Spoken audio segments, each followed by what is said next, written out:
ಉಡುಪಿಯಲ್ಲಿ 78ನೇ ವರ್ಷದ ಸ್ವಾತಂತ್ರ್ಯ ದಿನಾಚರಣೆಯ ಅಂಗವಾಗಿ ಜಿಲ್ಲಾ ಉಸ್ತುವಾರಿ ಸಚಿವೆ ಲಕ್ಷ್ಮೀ ಹೆಬ್ಬಾಳ್ಕರ್ ಉಡುಪಿಯ ಮಹಾತ್ಮ ಗಾಂಧಿ ಕ್ರೀಡಾಂಗಣದಲ್ಲಿ ಧ್ವಜಾರೋಹಣ ನೆರವೇರಿಸಿದರು.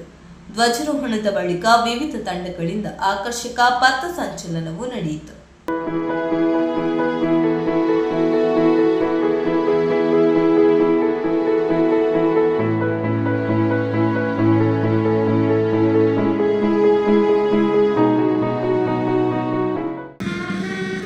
ಉಡುಪಿ ಜಿಲ್ಲೆಯ ಎಲ್ಲ ಪತ್ರಕರ್ತರ ಮಿತ್ರರು, ದೃಶ್ಯ ಮಾಧ್ಯಮದವರು ಕೂಡ ಇಂದಿನ ನಮ್ಮ ಕಾರ್ಯಕ್ರಮದಲ್ಲಿ ಬಹಳಷ್ಟು ಮಂದಿ ಇಂದು ನಮ್ಮ ಜೊತೆಗೆ ಆಗಮಿಸಿಕೊಂಡಿದ್ದಾರೆ.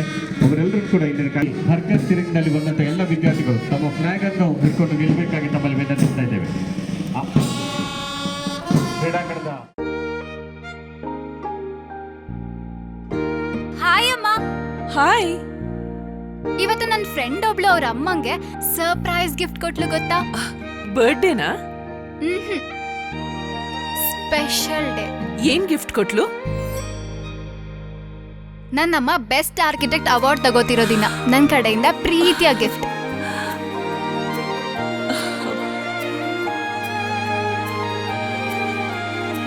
ಉಳಿಯಾ ಜುವೆಲ್ಸ್, ಸೌಂದರ್ಯಕ್ಕೆ ಸಾಂಪ್ರದಾಯಿಕ ಕೊಡುಗೆ.